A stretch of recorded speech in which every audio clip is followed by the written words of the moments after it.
اهم حاجات اللي اتغيرت طبعا دلوقتي بقى في كوبايلوتس في زوم بيساعدوك ان انت اكشلي تجاوب الانترفيو. وانا حضرت انترفيوز كان اللي قدامي اكشلي بيجاوب من الاي اي لدرجه يعني خلتني اللي هو ايه، هو ازاي بيجاوب الاسئله دي؟ يعني هو ما عندوش لسه ليفل اكسبيرينس اللي يخليه يعرف يجاوب الاسئله دي بالسرعه والفلوينسي ده.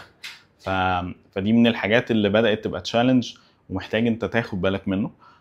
تاني حاجه طبعا الكريدنشال سهل قوي تفيكت. السي في سهل قوي تتكتب دلوقتي، بقى شكلها اسطمبه، بقى صعب ان انت تلاقي الحد اللي هو اللي انت بتدور عليه من وسط مئات.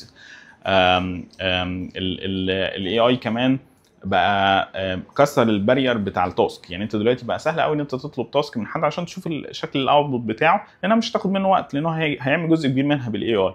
التشالنج بس بتاعك ان انت تفهم هو عملها صح ولا عملها غلط، عملها خد قرارات صح اثناء العمل ولا لا.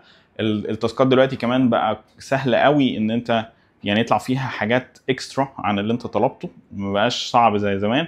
زمان كنا بنطلب التاسك مثلا كان يجي لنا بالظبط اللي طلبه، ساعات حاجات اقل، فكنا بنضحي بده. دلوقتي لا، ممكن يبقى عندك شويه كرياتيفيتي تبان اكشلي في التاسك، فالكرياتيفيتي بقت تبان في التاسك. اليوزر امباثي بتبان في التاسك. يعني هو يقول لك مثلا عملت الحته دي عشان يوزر ممكن تبقى احسن معاه، وبقى عنده قدره ان هو يعمل ينتج يعني كلاسز اكتر، فيطلع اسيتس اكتر، بيجز اكتر، يو اي اكتر، اكسبيرينس اقوى وكده في التاسك يعني. دي كلها حاجات بقت متاحه النهارده بسبب التغيير ده. ومهم ان احنا نحرك شكل الانترفيو ابورز شويه، بحيث ان احنا نستغل يعني نشوف ازاي الكانديديت بيعرف يطوع الاي اي في التاسك بتاعته، ونشوف ده قبل ما نهايره. ويهمنا برضو ان احنا نقلل نسبه اللي هي ايه، الكلام اللي هو مش حقيقي، اللي هو يعني ايه الفيكنج يعني او كده، اللي هو ان انا مثلا ايه ادعي ان انا فاهم اكتر او كده. لا، انا ما يهمنيش ده، انا عايز اشوف الاوت. ذاتس ات.